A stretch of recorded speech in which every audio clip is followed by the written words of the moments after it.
N20 News. നമസ്കാരം, entrance ന്യൂസിലേക്ക് സ്വാഗതം. ആദ്യം നോക്കാം ഇന്നത്തെ പ്രധാന വാർത്തകൾ. NEET UG online application correction March 9, 10, 11 തീയതികളിൽ. കാറ്റഗറി എക്സാം സെന്റർ മാറ്റാം. +2 കഴിഞ്ഞ് IIM ഇൻഡോർ പ്രവേശനം ഓൺലൈൻ രജിസ്ട്രേഷൻ മാർച്ച് 27 വരെ. മെയ് 12 പരീക്ഷ. കീം 2025 ആയുർവേദം ഹോമിയോ കഴിഞ്ഞവർക്ക് MBBSന് ആകെ 11 സീറ്റുകൾ. സിദ്ധയും യുനാനിയും ഉൾപ്പെടുത്തി. EFLU English and foreign language degree പഠനം CUET UG മെയ് 8 മുതൽ.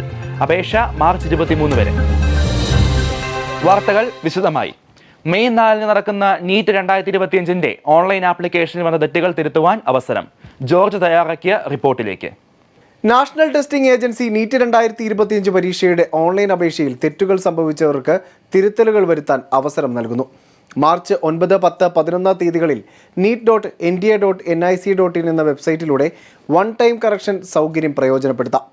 അപേക്ഷകർക്ക് അപ്ലോഡ് ചെയ്ത രേഖകളിൽ കുട്ടിയുടെ ഒപ്പ് മാത്രമേ മാറ്റാൻ അനുവാദമുള്ളൂ.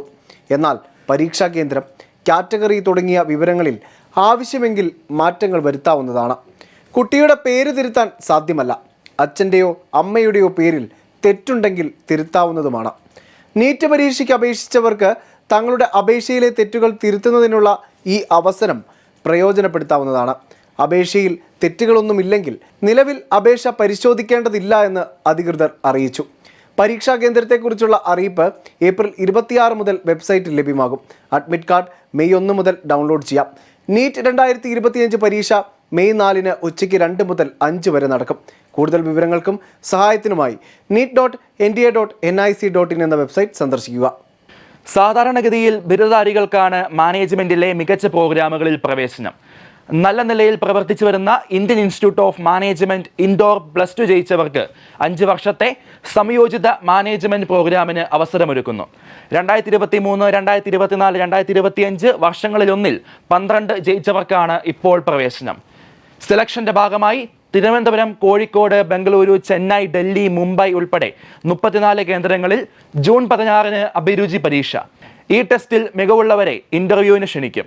കൂടുതൽ വിവരങ്ങൾക്കായി iimidr.ac.in വെബ്സൈറ്റ് സന്ദർശിക്കുക. കേരളത്തിലെ ഗവൺമെന്റ് മെഡിക്കൽ കോളേജുകളിൽ MBBS സീറ്റുകൾക്ക് കഴിഞ്ഞ വർഷം വരെ 7 സീറ്റ് ആയുർവേദം കഴിഞ്ഞവർക്കും 4 സീറ്റ് ഹോമിയോ കഴിഞ്ഞവർക്കുമായിരുന്നു. എന്നാൽ ഗവൺമെന്റിന്റെ ശുപാർശ പരിഗണിച്ച് ആകെ 11 സീറ്റ് എന്നാക്കി മാറ്റുകയും ആ വിഭാഗത്തിലേക്ക് സിദ്ധ യുനാനിയും കോഴ്സുകൾ കഴിഞ്ഞവരെ ഉൾപ്പെടുത്തുകയും ചെയ്തു. ഇനി മുതൽ ആയുഷ് കോഴ്സുകൾ BAMS, BHMS, BUMS, BSMS എന്നിങ്ങനെ 4 കോഴ്സുകളും കഴിഞ്ഞ കുട്ടികൾക്കായി കേരളത്തിൽ MBBSനാകെ 11 സീറ്റുകൾ സംവരണം ചെയ്യുകയും അതിൽ ഉയർന്ന നീറ്റ് റാങ്ക് ഉള്ളവരെ പരിഗണിക്കുകയും ചെയ്യും. കൂടുതൽ വിവരങ്ങൾക്കായി cw.kerala.gov.in വെബ്സൈറ്റ് സന്ദർശിക്കുക. +2 ശേഷം ലാംഗ്വേജിൽ ബിരുദാനന്തര ബിരുദവും ഇന്ത്യയിലെ ഏറ്റവും മികച്ച ക്യാമ്പസിൽ. ഹൈദരാബാദിലെ ഇംഗ്ലീഷ് ആൻഡ് ഫോറിൻ ലാംഗ്വേജ് യൂണിവേഴ്സിറ്റിയിലെ ഇംഗ്ലീഷ്, ഫ്രഞ്ച്, ജർമ്മൻ, റഷ്യൻ ഏത് ഭാഷയിലുമുള്ള UG പ്രോഗ്രാം പ്രവേശനം ആഗ്രഹിക്കുന്നവർക്ക് മെയ് 8 മുതൽ നടക്കുന്ന common university online entrance exam അപേക്ഷ മാർച്ച് 23 വരെ. CUET.nda.nic.in എന്ന വെബ്സൈറ്റിലൂടെ. EFLUവിൽ പ്രവേശനം ആഗ്രഹിക്കുന്നവർക്ക് CUETക്ക് തിരഞ്ഞെടുക്കുന്ന 5 വിഷയങ്ങളിൽ ഇംഗ്ലീഷും ജനറൽ ടെസ്റ്റും ഉൾപ്പെടുത്തണം. മെയ് 8 മുതൽ ജൂൺ 1 വരെയുള്ള പരീക്ഷകൾക്ക് ശേഷം ജൂൺ അവസാനം ഫലം പ്രഖ്യാപിക്കുകയും പിന്നീട് യൂണിവേഴ്സിറ്റിയിൽ പ്രത്യേകം അപേക്ഷ സമർപ്പിക്കുകയും ഇംഗ്ലീഷിൻ്റെയും ജനറൽ ടെസ്റ്റിൻ്റെയും പെർസെൻറ്റേജ് സ്കോർ അനുസരിച്ച് പ്രവേശനം ലഭിക്കുകയും ചെയ്യും. കൂടുതൽ വിവരങ്ങൾക്കായി CUET.nda.nic.in സന്ദർശിക്കുക. ഇന്നത്തെ വിദ്യാഭ്യാസ വാർത്തകൾ ഇവിടെ അവസാനിക്കുന്നു. പുതിയ വാർത്തകളും വിശേഷങ്ങളുമായി വീണ്ടും കാണാം. നന്ദി.